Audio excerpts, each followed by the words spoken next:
की ह्या कुठल्या पद्धतीला हे राजकारण चाललंय, ते कुठल्या स्तराला चालले, त्यांना काही कुठंतरी लोकशाहीचं भान आहे का नाही। आज तर आत्महत्या करायची वेळ भारतीय जनता पक्षाच्या आमदारावरती या ठिकाणी या महाराष्ट्रामध्ये आलेली आहे आणि याला जबाबदार कोण आहे? हे 10% वाले 15% वाले स्वतःच्या स्वार्थाच्यासाठी मोठं होण्यासाठी स्वतःच्या संस्था टिकवण्यासाठी राजकारण करणाऱ्यापासून राष्ट्रवादी काँग्रेस पार्टी शरदचंद्रजी पवार साहेबांचं निवडणूक आयोगांचं पशु निवडणूक आयोगांचं सत्ताधारी सरकारचं निवडणूक आयोगाचं करायचं काय? या सरकारचं करायचं काय?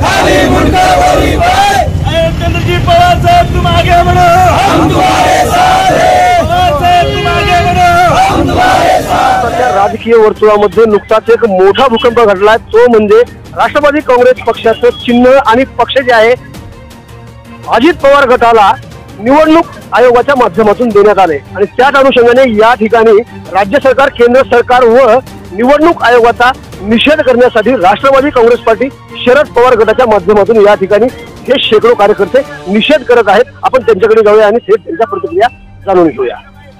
राष्ट्रवादी काँग्रेस पार्टीचे शरद पवार गटाचे पदाधिकारी माझ्या सोबत आहेत। असं काय सांगाल, नुकतंच तुम्ही प्रवेश केला तर राष्ट्रवादी काँग्रेस पक्ष शरद पवार गटामध्ये आणि पक्ष आणि चिन्ह जे आहे अजित पवार गटाकडे निवडणूक आयोगाच्या माध्यमातून देण्यात आले। खरोखरच हा जो निकाल लागणार होता, कालचा निकाल लागल्यावर आम्हाला सुद्धा धक्का बसला, साहजिकच होतं।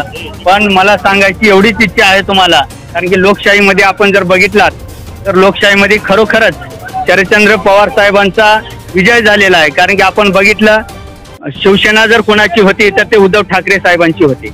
म्हणून मला पुन्हा एकदा सांगा वाटतं की कालच्या जो निकाल लागला ती लोकशाहीची हत्या झालेली होती। कारण की आपण बघितलं, शरदचंद्रजी पवार साहेब म्हणजेच हा एकमेव पक्ष आहे। बाकी दुसरे पक्ष हे फक्त जो कोणी बोलेल, जो कोणी त्याच्या विरोधात जाईल त्यांना देखील सुद्धा मध्ये टाकलं जातं, त्याच्या मागे टॅक्सच्या धाडी टाकल्या जातात।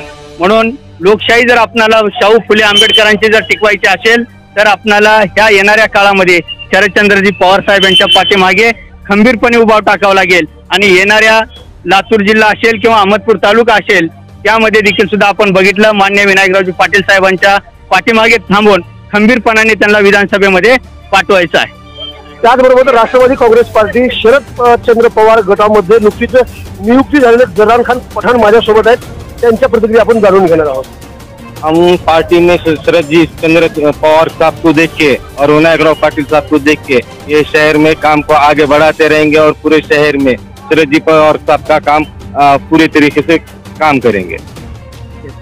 आता त्यांनी चिन्ह घेतलं काय, पक्ष घेतला काय, दादांनी सांगितल्यासारखं खऱ्या अर्थाने आज ठाकरे साहेब नाहीत, पण इथं तर आज पवार साहेब महाराष्ट्रातच नाही तर देशामध्ये राष्ट्रवादी पक्षच नाही तर फुले आंबेडकर शाहू महाराजांचा विचार घेऊन या ठिकाणी पुढे जात आहेत आणि हे जात असताना काहीतरी अडचणी निर्माण कराव्या, हे अडचण होऊ शकत नाही। उलट प्रत्येक जनसामान्य माणसाच्या मनामध्ये आज भावना या ठिकाणी उपाळून येत आहेत की ह्या कुठल्या पद्धतीला हे राजकारण चाललंय, ते कुठल्या स्तराला चाललेत, त्यांना काही कुठंतरी लोकशाहीचं भान आहे का नाही। या प्रतिक्रिया प्रत्येक जनसामान्य माणसाच्या या ठिकाणी उमटलेल्या आहेत आणि म्हणून आम्हाला पक्ष गेला काय, चिन्ह गेलं काय याचा तीळ मात्र या ठिकाणी परिणाम होणार नाही। पवार साहेबांच्या वरती या ठिकाणी निष्ठा ठेवून कार्यकर्ते काम करणार आहेत। आता ते परवा आव्हान करत होते, कुणाला इकडे परत यायचं असलं तर तुम्हाला सांगतो, निवडणुकातून थोड्याशा समोर येऊ द्या। अजितदादा पवार साहेबांचे किती कार्यकर्ते तर त्यांच्यासोबत गेलेच नाहीत, पण किती त्यांचे आमदार आणि खासदार इकडे येऊ शकणार आहेत ते त्यांनाही आणखी माहीत नाही। आज शिंदे साहेबांची तीच अवस्था आहे, भारतीय जनता पक्षाच्या तर कार्यकर्त्यांची त्यांच्या आमदाराची काय अवस्था आहे। परवाच आपण जे काही कल्याणमध्ये झालेला प्रकार आपण या ठिकाणी पाहिला, पोलीस स्टेशन मध्ये, कारण त्या आमदाराच्या काहीतरी मजबुऱ्या या ठिकाणी आपण लक्षात घेतलं पाहिजे। ज्यावेळेस एखादा आमदार 3-4 लाख लोकांनी निवडून दिलेला आमदार रिव्हॉल्वर काढून पोलीस स्टेशन मध्ये या ठिकाणी धडा गोळ्या जातो, खरं तर त्यांनी त्याला मारून घेण्याच्या ऐवजी लोकाला घातले. आज तर आत्महत्या करायची वेळ भारतीय जनता पक्षाच्या आमदारावरती या ठिकाणी या महाराष्ट्रामध्ये आलेली आहे. आणि याला जबाबदार कोण आहे हे सगळं महाराष्ट्रातल्या सर्वसामान्य जनतेला या ठिकाणी माहिती आहे. आणि म्हणून भविष्य काळ हे त्यांच्यासाठी खूप खडतर आहे. कारण महाराष्ट्र हे लोकशाही मार्गाने चालणारा महाराष्ट्र आहे. शाहू फुले आंबेडकरांच्या विचारावरती चालणारा महाराष्ट्र आहे. आपल्याला माहिती आहे की ह्या ज्या काही घटना घडू लागल्यात, ज्या पद्धतीचे निर्णय येऊ लागलेत, हे सगळे लोकशाहीच्या विरोधामधले निर्णय आहेत. आणि म्हणून या कार्यकर्त्याला माझी विनंती आहे की आता पवार साहेबांच्या पाठीमागं खंबीरपणाने उभं टाकणं म्हणजे सर्वसामान्य माणसाचं हित करणं आहे. मी आताच म्हणल्यासारखं ज्या स्वातंत्र्य सेनानीने या देशाला स्वातंत्र्य मिळवलं त्याही पेक्षा पुण्याचं आणि महत्वाचं काम आहे या देशातली स्वातंत्र्य अबाधित ठेवणं. आता जे कार्यकर्ते पवार साहेबांच्या पक्षामध्ये काम करतायत त्यांच्यावरती फार मोठी जबाबदारी आहे. या देशाचं स्वातंत्र्य अबाधित ठेवण्याच्यासाठी आपल्याला काम करायचंय. हे 10% वाले 15% वाले स्वतःच्या स्वार्थाच्यासाठी मोठं होण्यासाठी स्वतःच्या संस्था टिकवण्यासाठी राजकारण करणाऱ्यापासून आपण वेगळी भूमिका घेऊन या देशाचं हित जोपासण्यासाठी आपण काम करावं अशी कार्यकर्त्याकडनं आपल्या माध्यमातून अपेक्षा व्यक्त करतो. आणि आता घर घर चलो अभियान भारतीय जनता पक्षाचं प्रत्येक गावागावामध्ये प्रत्येकाच्या घरी जाऊन ते अभियान राबवू लागलेत. माझे प्रत्येक मतदारांना विनंती आहे की सगळे प्रश्न त्यांना विचारले पाहिजेत. जी काही महाराष्ट्राची परिस्थिती आहे, जी काही देशातली परिस्थिती आहे, ते सगळे प्रश्नाचा भडीमार जे कोणी अभियानामध्ये या ठिकाणी येणार आहेत त्यांच्या समोर आपण उभं करावं. आणि महाराष्ट्रातली लोकशाही आणखीन किती या ठिकाणी सशक्त आहे हे दाखवून द्यावी एवढीच अपेक्षा व्यक्त करतो. साहेब, मला सांगा, लोकशाहीची हत्या होताना उभा महाराष्ट्र बघतोय असं तुम्ही म्हणालात.